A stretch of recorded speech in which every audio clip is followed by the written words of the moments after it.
C'è chi parla si deve Hi, Roman. Can you hear me? How are you doing? Good. Sorry, it's been a quite complicated technical setup, but we're getting there. Hi, Bill, as well. Hello, Camille. How are you? Oh, good.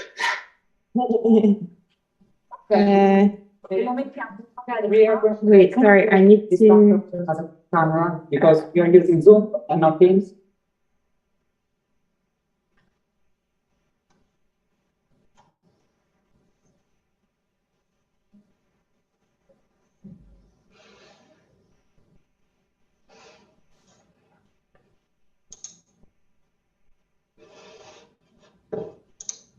Hi, Camille. How are you? Good. Sorry, a lot of technical issue here. I will be ready in one. Don't worry, it's okay. Try to finish. We need to upgrade as well Elaine, who will be our Portuguese interpreter, and Natalia, who will be our technical support. We need to put them as panelists as well. Thank you.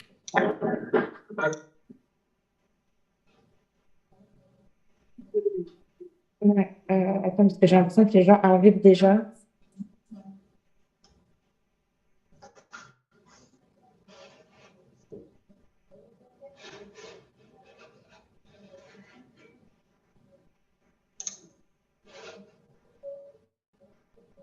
Great, that's Elaine and Natalia as well. Okay, I'm going to change my name so you can assign us as interpreters.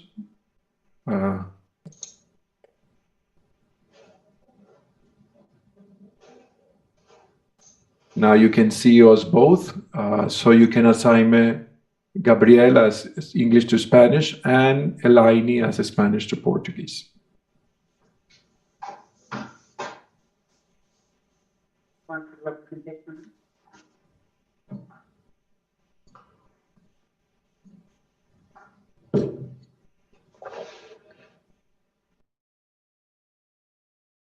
Hi, Camille, can you hear us? Can you hear me, Camille? Give me 1 second, please. Oh, yes, sorry. Yeah. No, just double checking. Thank you.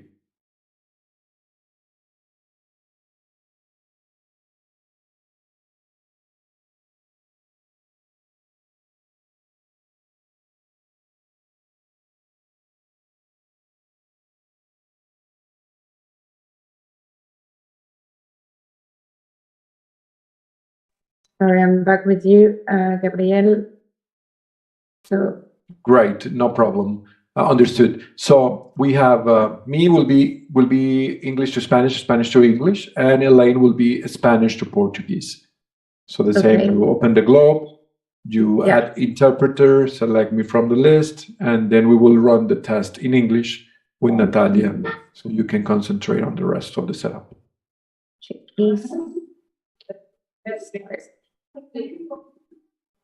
Okay.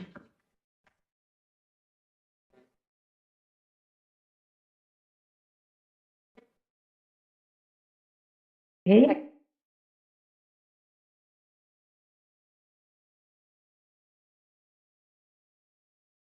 So can we do a try? I will go in the English section. Gabriel, can you speak? Elaine, vamos a portugués, ya voy para allá. Yes, perfect. Ok. Yeah. Perfecto, vamos a español. Español. Perfecto. Listo, Ela, gracias. Camille, estamos listos. Yeah. Perfect. I'm so sorry for all this technical detail. Ramon, Manuel, Bill, I think it will be easier if you share your own screen. So I think you should be able to do it yourself, but can we try real quick?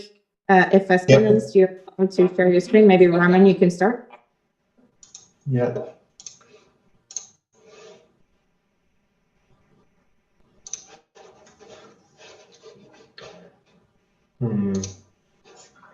Can you see the first slide? Yeah, that's perfect. Thank you so much.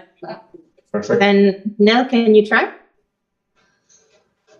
Camille, I should tell you I cannot turn on my video. Is that supposed to be the way it is?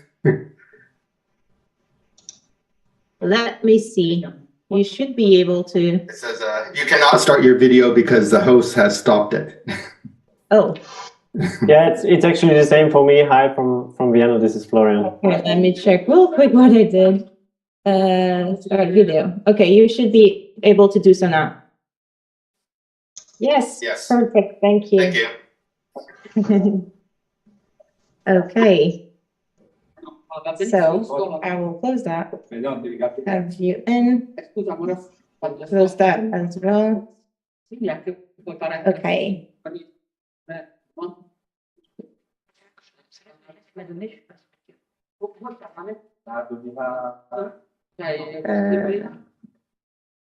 Attends, je vais te promote.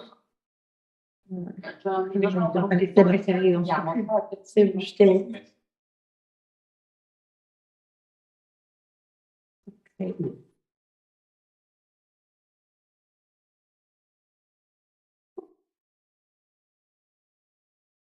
I think it's fine.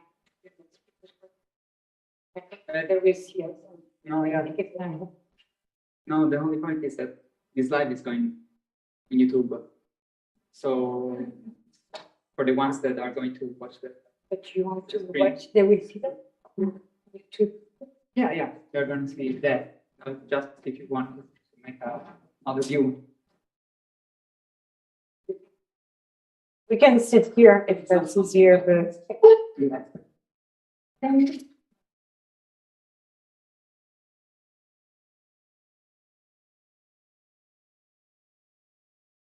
Okay, I'm gonna try to share my screen for a moment just to make sure my Yeah, connection works.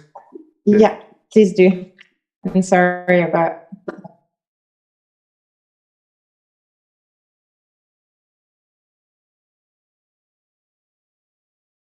Okay, can you see my my slide?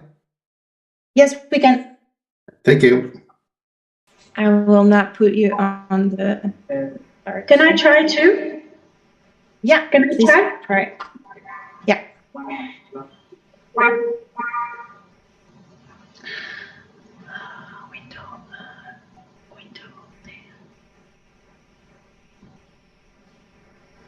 Now? Now Yes, just that works. okay.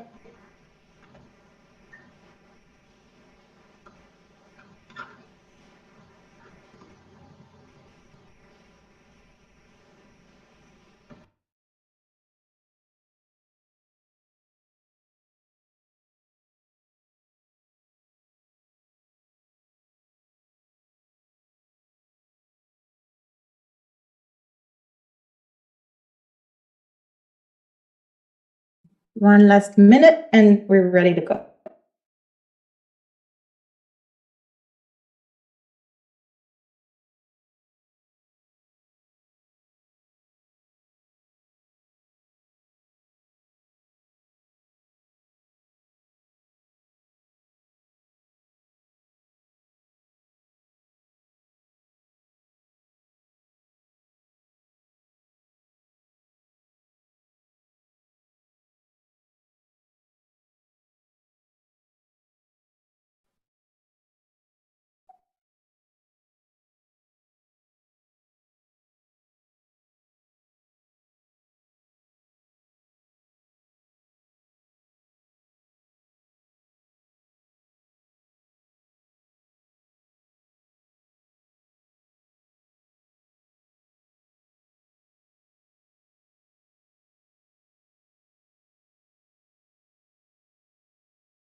Hello, everyone. Thank you very much for joining this session. We are in direct from La Biennale of Public Space in Roma, where there has been 2 years of, I don't know, you probably hear a lot of echo, right? I'm sorry, there is quite a lot of echo between what's happening in the room and what's happened on live. So it has been 2 days in a beautiful place in the city of Rome, where a lot of different city officials, academics, thinkers, architects have joined and have discussed about public space and proximity and how we can accelerate a better urban planning and urban design model through this concept of the city of proximity. This session is not per se as part of the Green and Thriving Neighborhood Forum. It's a public session, so there is some public here in the room that can also see you. There is also a live stream on YouTube that is happening, and there is a Zoom happening. So thank you very much. And today we'll hear from 4 cities who are developing the 15-minute city vision in their cities with different strategy and tool. And I pass over to Camille, our 5 speakers of the day. Thank you very much. Thanks a lot, Hélène, and I hope you can hear me well. So I will now pass to the speakers of today. We have the chance to have a representative from 4 cities today: the city of Madrid, the city of Milan, the city of Sousse, and the city of Portland. And what is interesting is that they will be talking about how they first analyze, study, then plan and mainstream towards implementation of projects that put into reality the concept of the 15-minute city. So we have Ramon Gonzalez from the head of Urban Studies Department in Madrid, an architect from the city of Sousse, Manuel Mahouf, and then Bill Cunningham from a project manager in planning and sustainability in Portland, and Demetrios Kopeliti from the director of urban planning and public space in AMAT, the Agency for Decentralization and Territory in Milan. So I will now pass you the floor, Ramon, so to present your study regarding the 15-minute city and your strategy. Mm-hmm. Yeah, I'm going to share my screen. Just give me a second.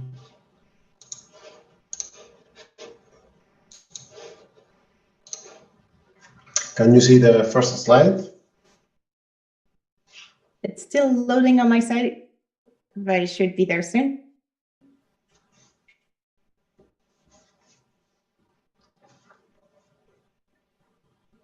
Or maybe not. Maybe can you try again? Yep.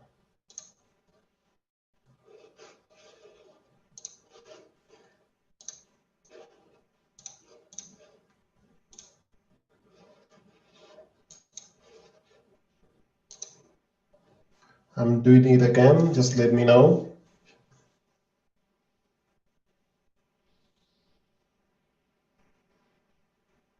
It is still loading. I have it on my side, so maybe I can try to take over then.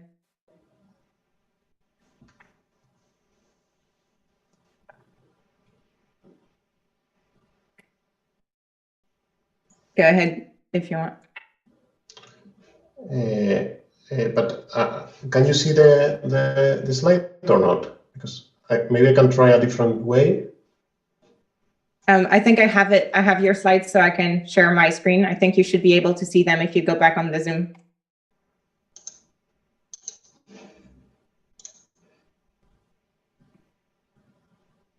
Yep. I can see it now. Okay. Thanks, Camille, and thanks to the Biennale of Public Space and C40 for the opportunity of sharing our work. Our project is called Urban Analysis in terms of the 15-minute city. And the purpose of our project is to analyze our city in order to know the current situation of the city and establish different strategies to improve it.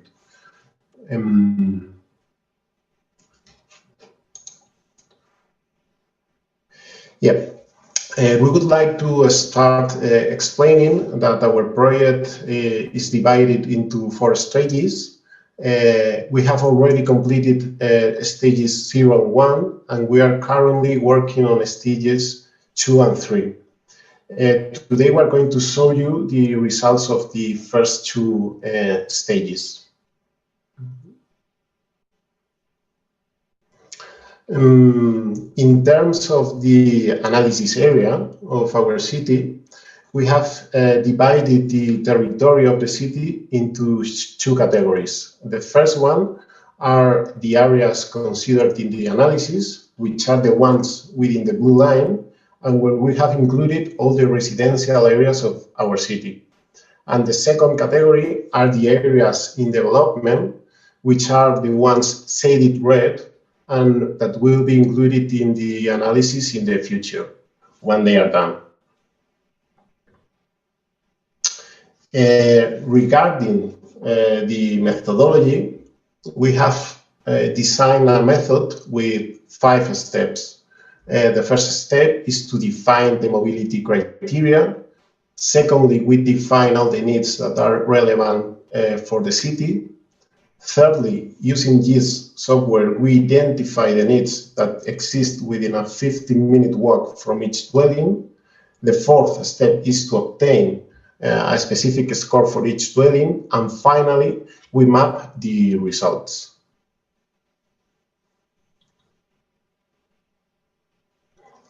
Referring to mobility criteria, we're using a mobility grid provided by the company TomTom, which let us consider all the pedestrian routes that are possible in our city.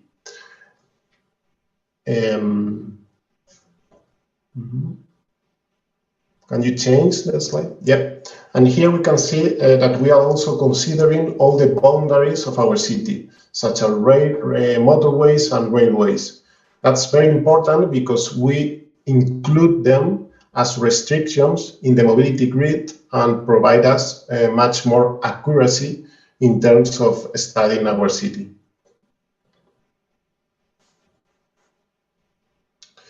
In terms of the needs considered in the analysis, we have included those that could be relevant to have in proximity in our daily life, like schools, libraries, shops, restaurants, green areas, and mobility issues, dividing them into 4 main categories. Those are facilities, economic activities, public spaces, and mobilities. As we can see in the next slide, an evaluation grid has been set up assigning scores to each category and need, and these scores has been assigned according to its importance and impact in the daily life of our citizens. In the next slide, we can see that after the theoretical part of the method, we are going to show you here an example of the second part of the methodology, where we are using GISP software. Firstly, we upload in the software all the needs considered in the previous grid. Secondly, an isochron equivalent to a 15-minute walk distance is traced for every dwelling located in the city. In this case, we can see the the yellow point is the dwelling that we are analyzing at this moment in this example, and the blue line represents the isochron that we have calculated with the software. Thirdly, we evaluate if a specific need exists within the isochron or not, with 2 possible results. In the case the need does not exist, no score is assigned, and in the case it exists, the score is assigned to that dwelling. In the smart maps, we can see the public facilities close to these specific dwellings, and the same with economic activities, public spaces, and mobility issues. In the next slide, we can see that after this process, we get a specific grid with the score obtained by this example. The needs that are colored in black are the existing ones. and the needs that are colored in red are those that does not exist in proximity for that dwelling that has been analyzed. We repeat the process for every dwelling of the city. That's a huge amount of information, and obtain results for the whole city and map them.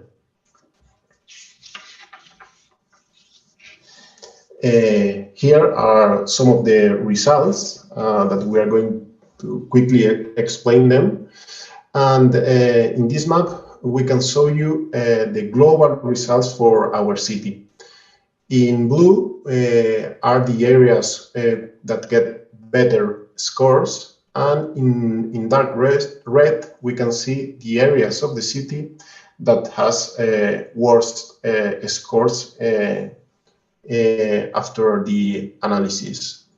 This map shows that the city center of Madrid is well served, while in the suburbs we have some lags and difficulties. In the next slide, we are going to show you a few examples of maps that shows specific results for each category. Regarding facilities and facilities and economic activities, we can see here that the vast majority of our city has good results, but in the developments of the past 50 years, we can find some difficulties and some areas that must be studied in detail. And finally, here in the last slide, we can see how in our city, in terms of public space, most of the areas had good access to green areas, parks, and public squares. We have no problems with that in our city.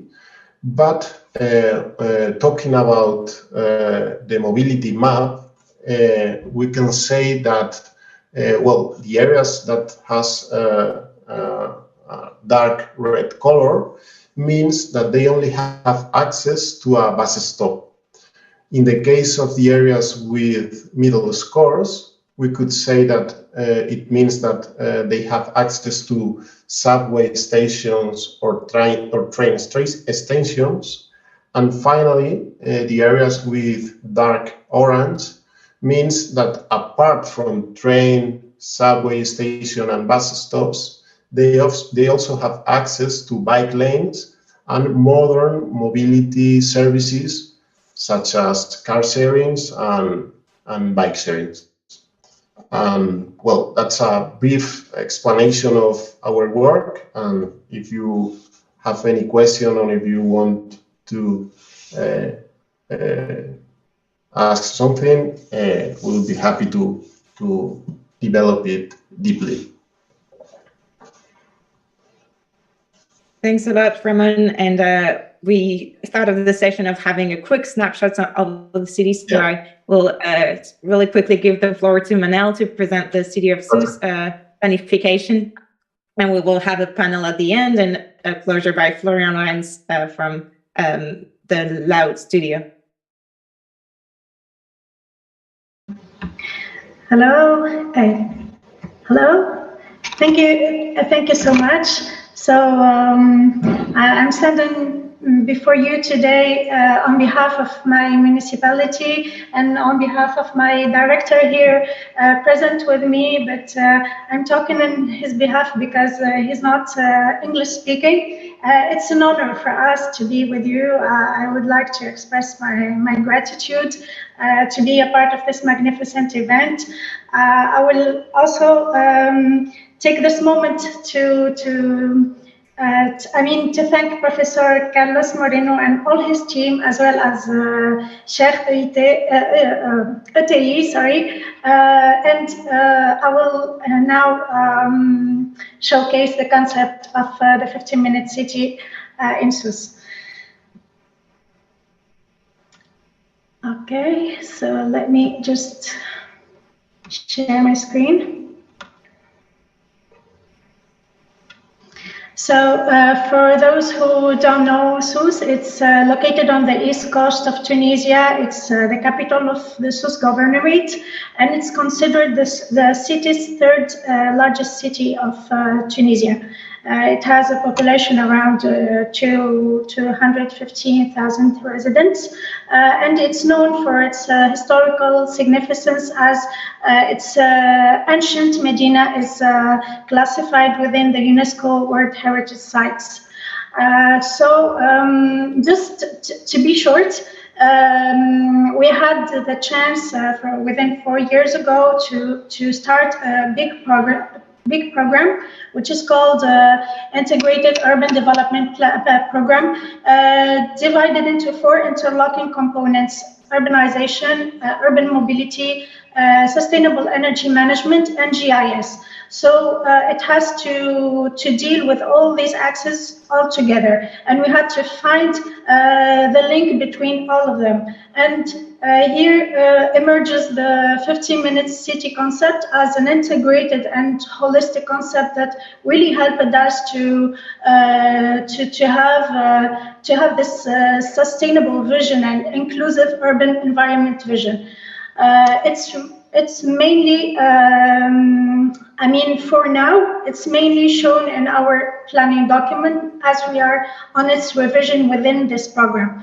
So just to accommodate the 15-minute city, we had to redesign our neighborhoods. And to redesign our neighborhoods, we had to know our neighborhoods. And to know our neighborhoods in the better way, we had to adopt a new division of the territory. It's a kind of thinner division to get to the closest to the citizen and to touch the neighborhood, to know its deficiency, to know its how it works and what are the real needs of people. As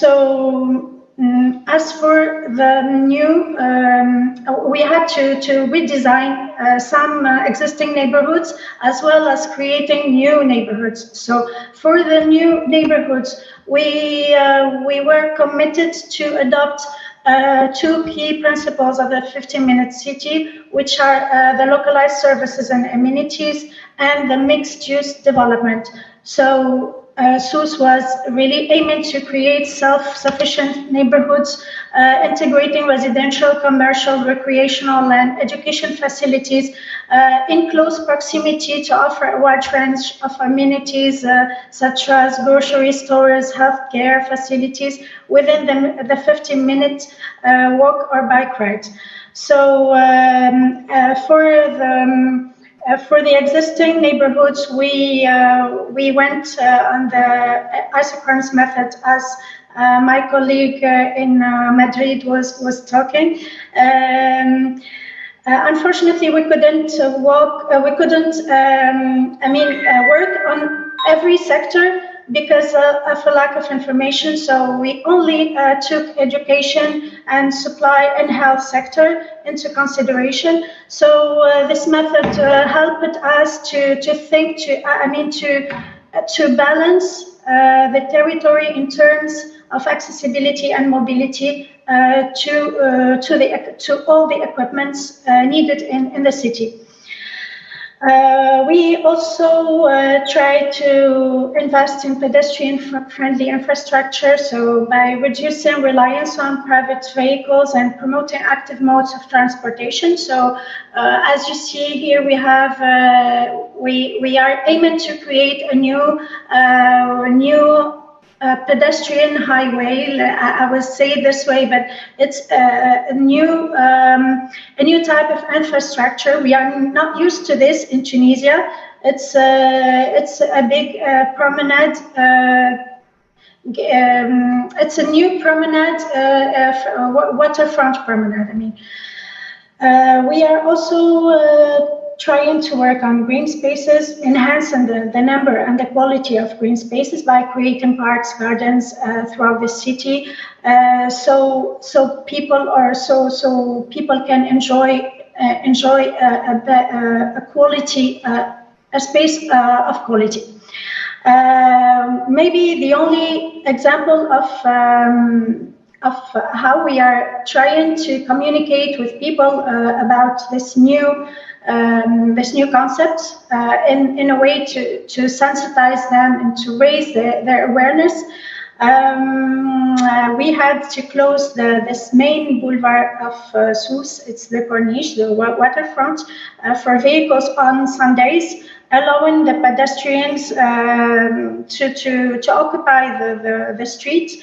It was adding an interesting dimension of the city chronotopy, how we are managing time to inside the city. So the decision to restrict vehicles access on this specific day really transforms the Corniche into a vibrant space.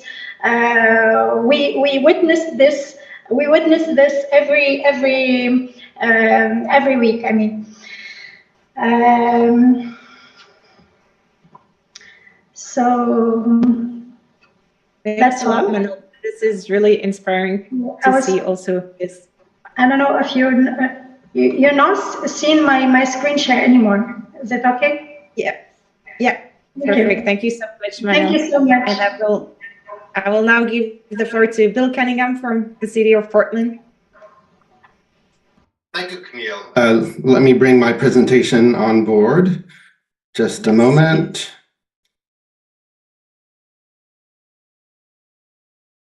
All right, can you see my slide?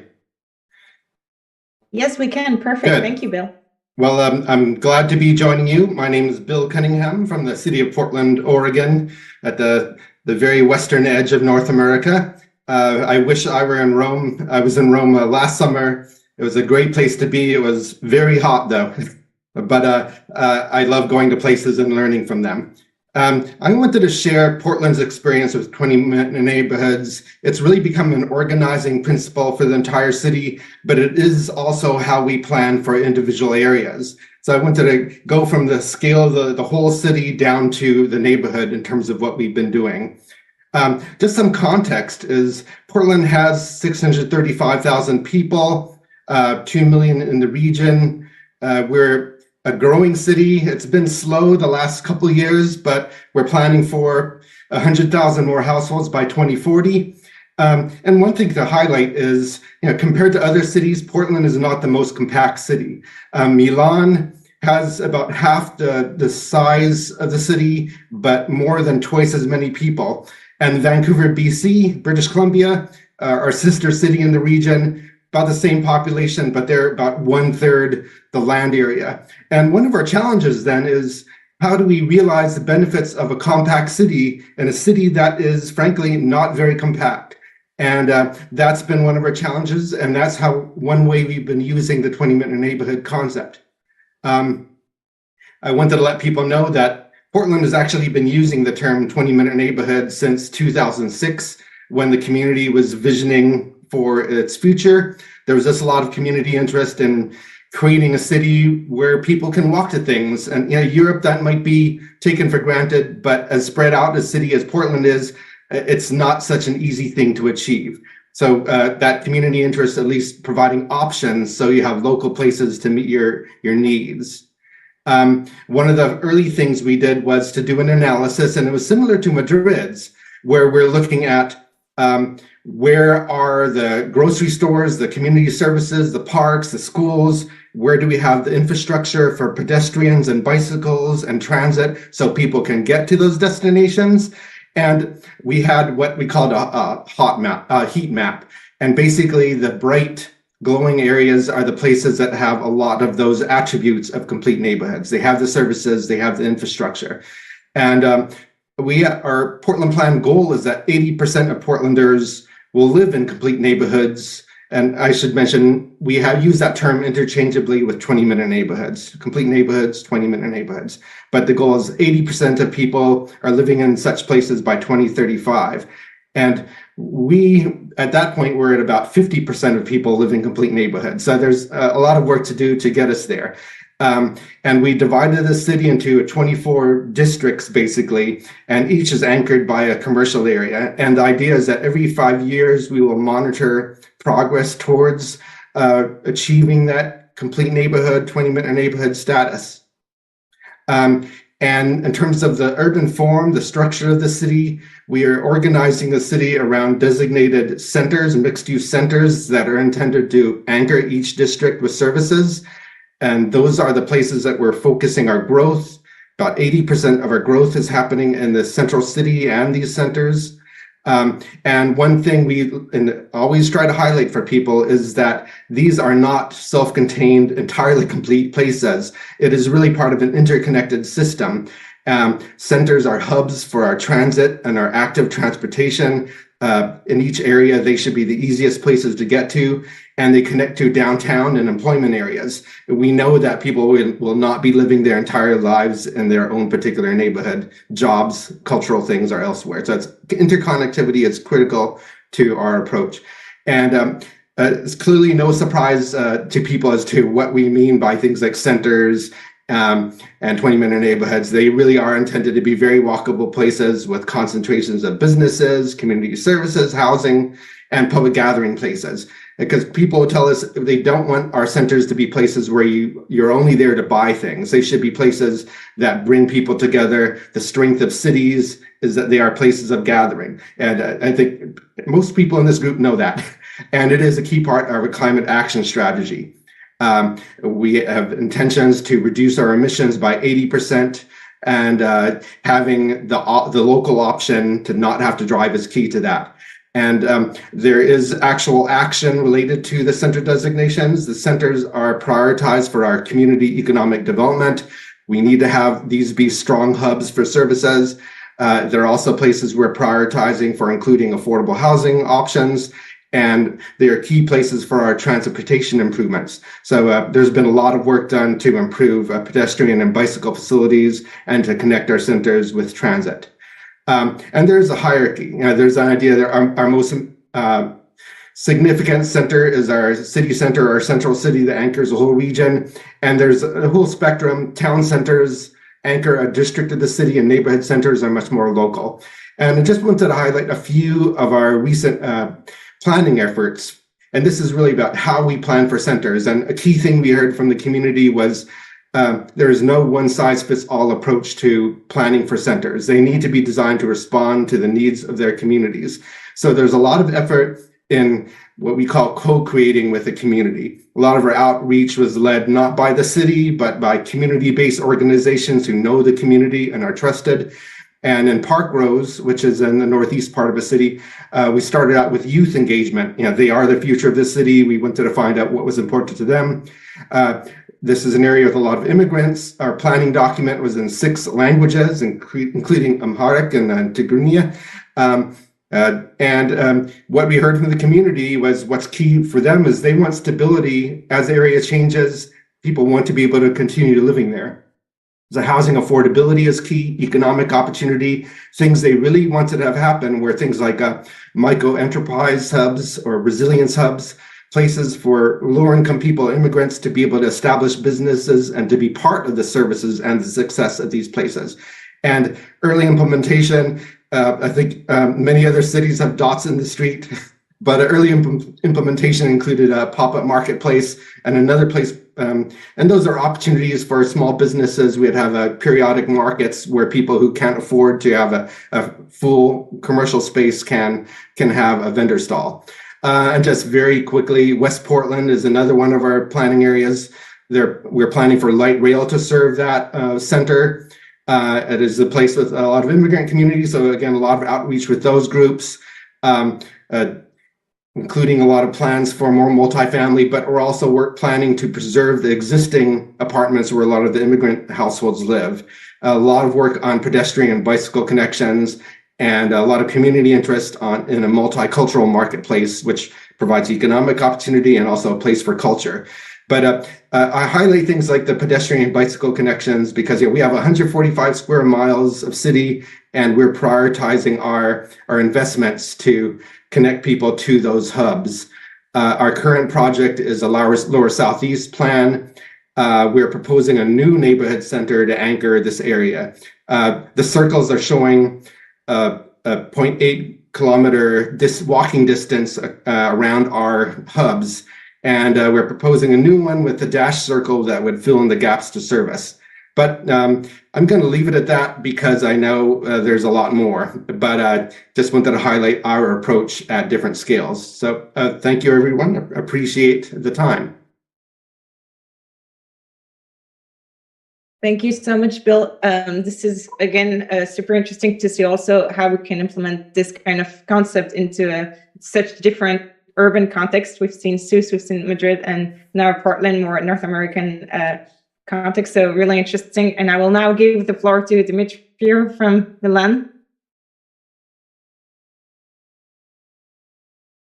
Dimitri, are you there? Yes. Yes.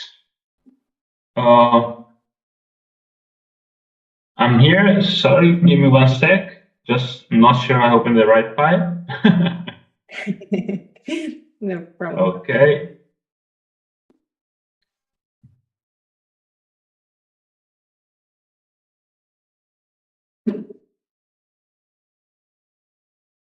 And now I don't find the sharing anymore, but I will solve it.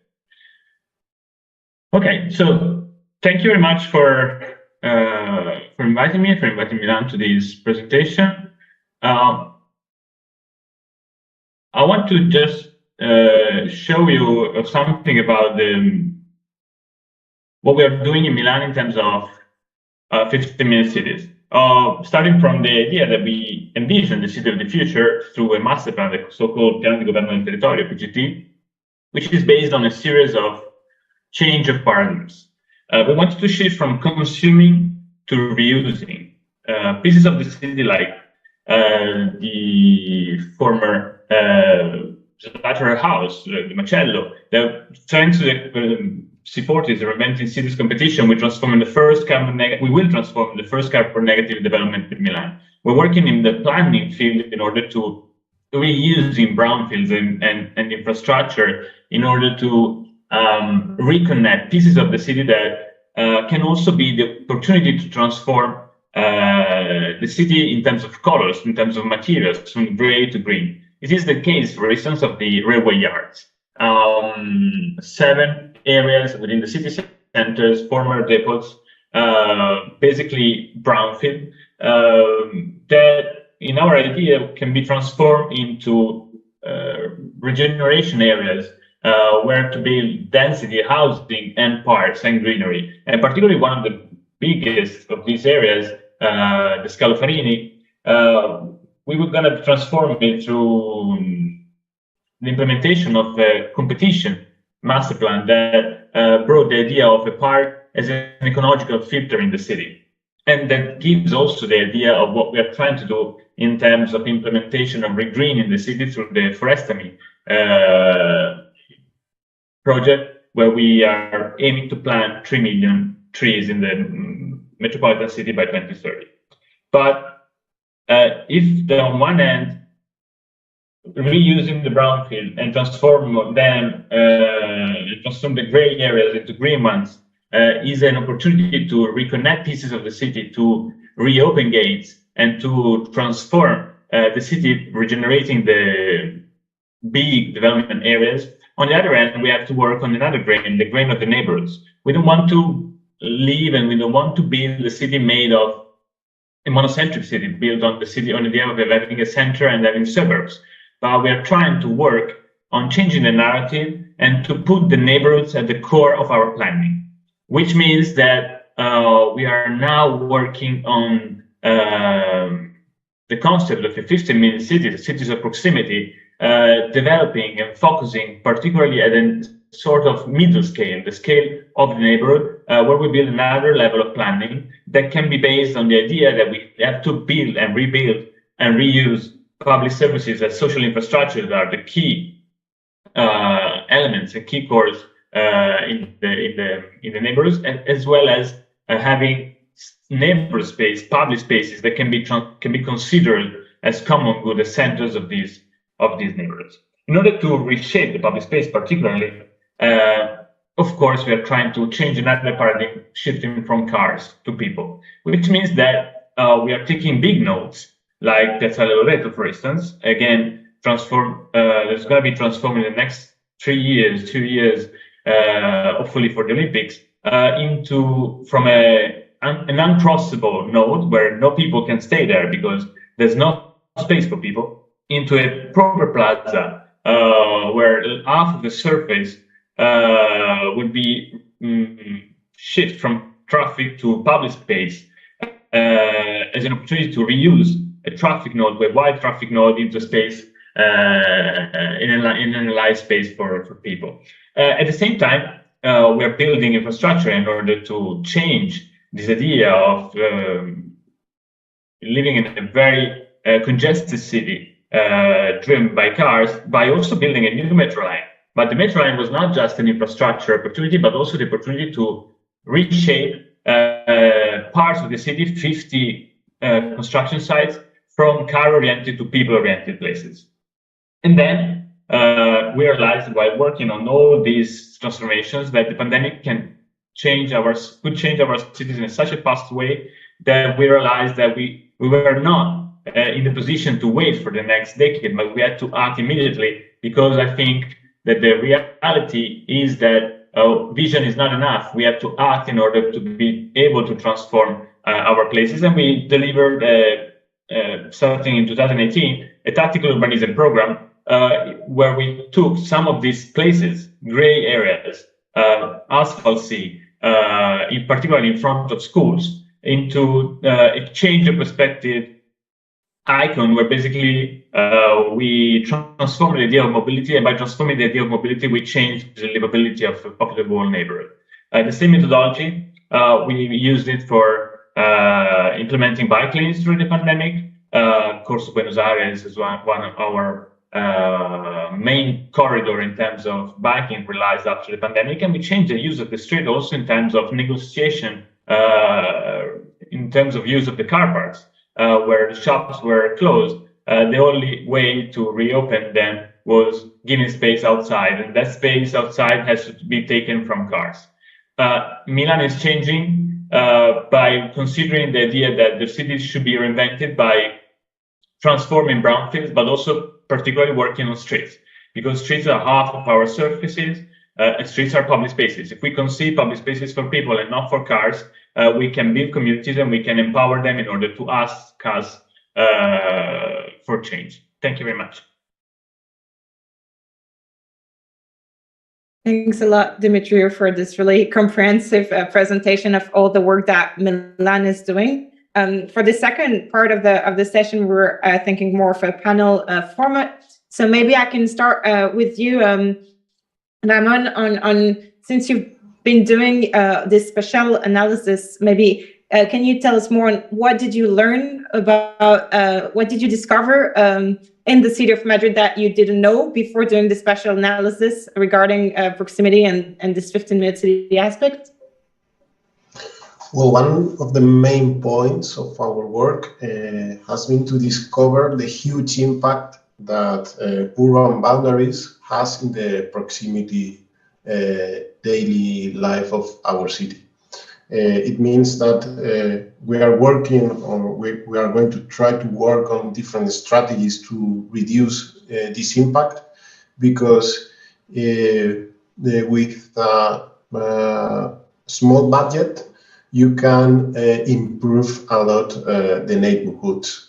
For example, if we can create some paths to cross a motorway or a railway, we can give access to those areas of the city and connect them with the areas that are closer to them. And that's a really interesting strategy that we would like to work on.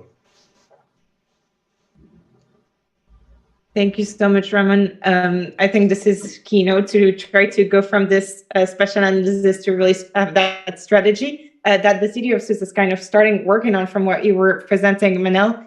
Can you maybe, Manel, elaborate on maybe one challenges that you found during the work on that plan and how you overcome it?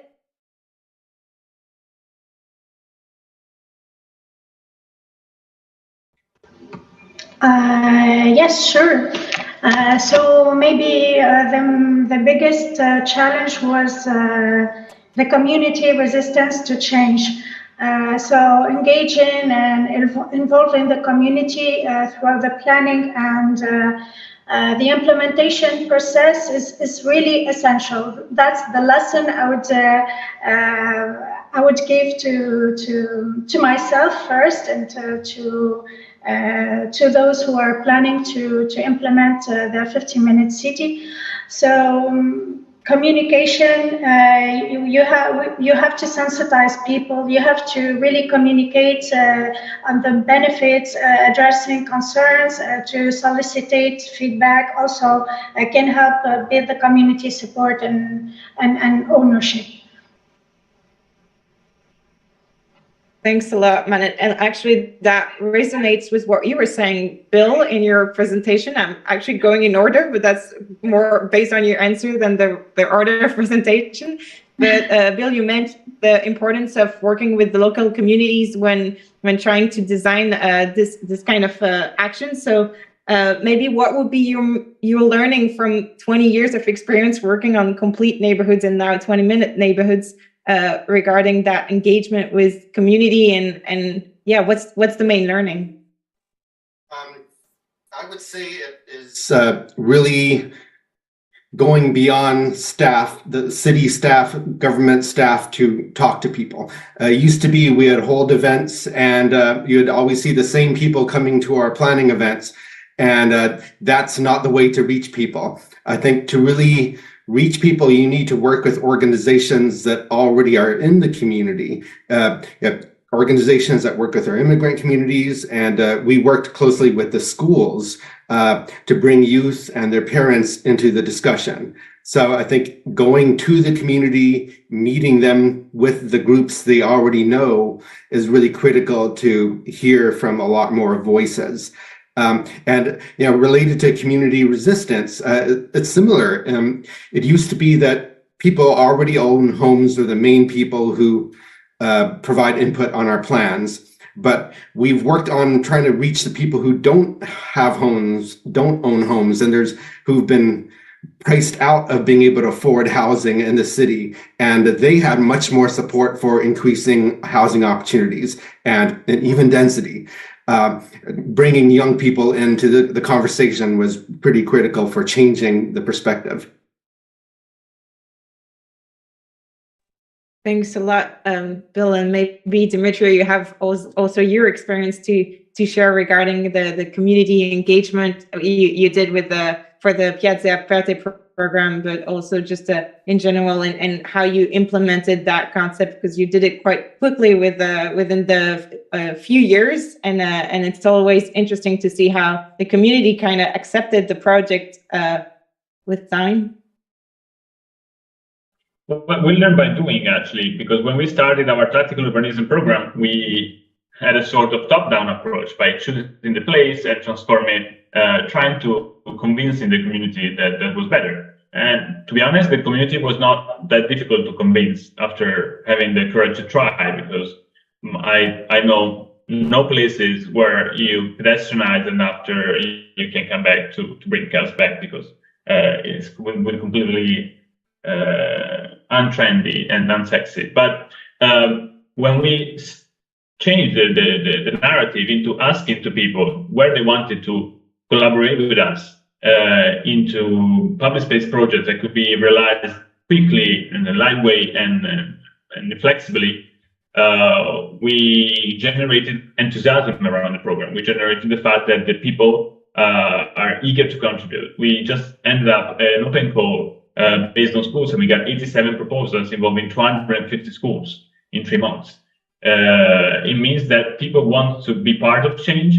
The secret or the tool or the reality, the lesson learned is that you have to ask them how to be helpful, and they will respond. They will respond. Thanks a lot, Dimitrio. And I would like now to give the floor to Florian Lorenz. You are part of the LAUT studio, but you're also part of the Tuner Block consortium project, which aims to implement super blocks in a lot of different cities. So it would be really interesting to hear your reflection on what four city representatives discussed and maybe on your work as well. Thank you very much for the invitation, and it has been really interesting to look at this session also with the thank you for Helen and C40 team for the invitation, and it has been interesting to look at it with this small task of concluding this session, which is a difficult one because there are so many important and interesting aspects in those presentations spanning 3 continents. And very diverse cities also, and quite different approaches to work on actually a concept that's very strong. You know, in this sense, to the 15-minute city, you can see in the different approaches that cities engage with it differently, from a data-driven approach, from recreating the sort of the way you plan and analyze the city. And I just more like wanted to identify certain aspects that I think were really interesting in those different approaches, because this is by no means a finished thing or a thing that should be concluded in this sense. So I think that what also the 15-minute city shows, interestingly, is that the city is unfinished, you know, because it helps us identify areas of the city that is sort of, that's not done yet, you know, where you still can do stuff or improve stuff. This is something that has been shown very beautifully with the concise and strong and transparent, also data-driven approach as Madrid has done that. I think that's a really good example for how a city can do that, make this transparent, look at the neighborhoods. And then I think the challenge with such things is always how do you make that useful as a planning tool? You know, because you have like very complex data sets, and how can in a normal how can this involve or sort of say inform normal projects? But here I think also the example of Milan has shown that you can put this maybe on a master plan scale. But returning to the data-driven approaches, I think the one big challenge, what we also see comparing the examples shown today, is that not every city has the same resources to follow through with such approaches, and they also have. I think we need to be very reflected when we use those approaches, because sort of what you didn't measure will never be part of such an analysis, and also the model that you develop, you know, it sort of defines what comes out at the end, and this is usually, it's very strong because it's sort of argued and sort of objective, but it's maybe very important that we also use complementary methods that really put us as real people, as real persons in public space, and which brings me to this aspect that's also been named a few times today, that sort of cities or administrations, when they do projects, when they do transform, they sort of transform themselves also as an institution, as ways things are done, you know, so you start to do things differently and you learn along the way. I think this is a big challenge for cities and for sort of social systems, city governments as social systems, that we not only need a spatial transformation, we also need an institutional transformation. I think this is a big task alongside of it. And one thing that I found really interesting in the presentation, which also which I sort of which remembered me of our own work in Vienna with Superblocks, is that we sort of need new units of spatial analysis. For example, in SUS, but also in Portland, you guys have created new sort of urban cells for that analysis, and this is something for later discussion. How large are those cells? They are maybe somewhat above the neighborhood scale, below the district scale, maybe similar to a superblock scale. And I think that's quite interesting. Also in Vienna, we also identified there is a new type of scale that's sort of that's new to all the previous sort of administrative scales, and also sort of urban or local political scales. Yeah, and then I think there are some things that I could also still say, but I think that my time's almost up. I don't know. There was actually 20 minutes for discussion. I don't want to take more time for my conclusion than we had for the whole discussion. I think maybe there is some other aspects that the discussants still want to say, that we use the last 8 minutes instead of turning it only into my sort of reflection.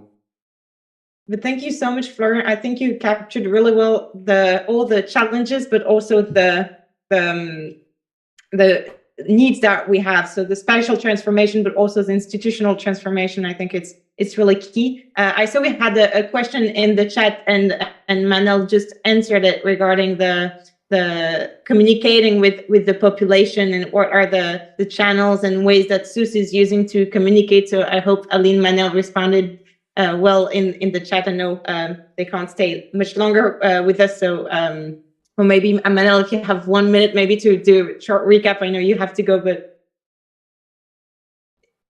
I'm sorry. I thought I was typing the answer. You didn't get it? No, we did it. I was just hoping you could maybe elaborate just in 1 minute on what you responded to Aline, maybe. Okay. All right.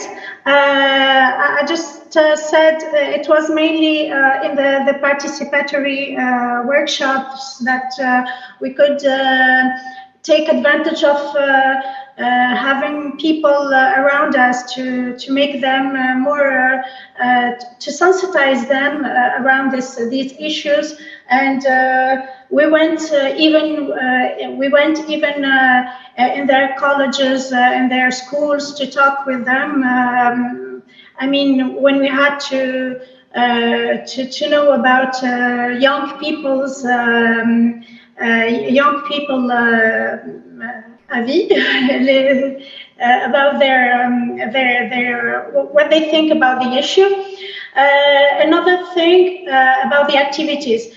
When we had to close the main road for vehicles, we had to create some activities to make them enjoy their new road, so they can know that it's a kind of space for them, for pedestrians to reclaim their space. So it's a way for us to make them know that this street is also a public space, and they have to claim it. They can enjoy it. They can relax. They can jog, cycle, engage in recreational activities at their own pace.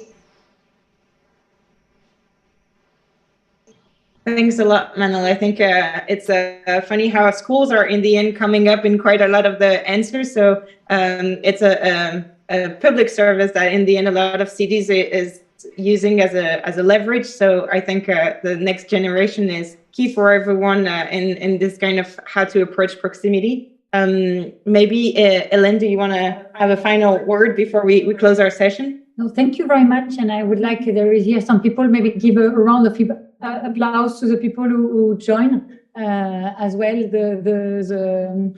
To take some time of your day to join this biennale, and even if you cannot enjoy Rome, but thank you very much. And we have also the live stream. No, I think it was interesting, and I wanted to mention Florian.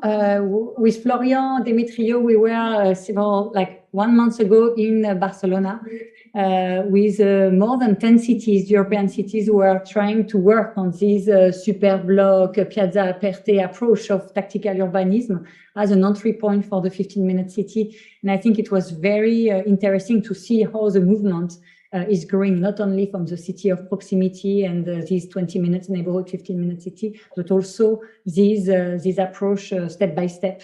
So I don't know if Florian, because Florian was coordinating the workshop, you can also give us in 1 minute. It's an additional question for you, like the main element you learned from this workshop that was very well organized and interesting.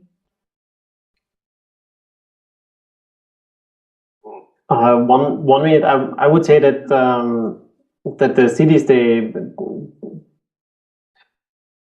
do similar things in adapted approaches, and with this concept, it's basically recreating sort of neighborhoods in the quality, and really finding the human scale again in cities, but they all try to sort of to find their own ways of telling or telling the project or framing the project, the narrative. I think this is something that's different in cities, but it's all about like creating those neighborhoods.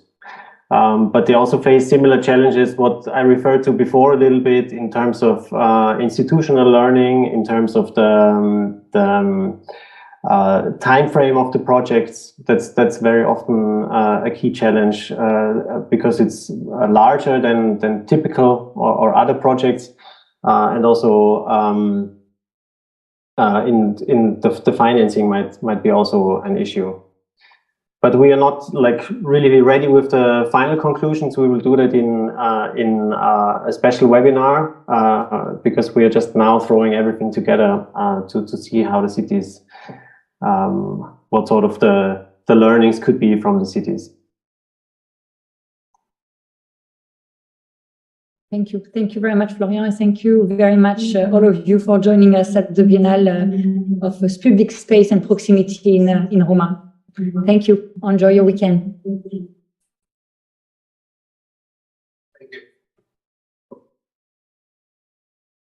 Recording.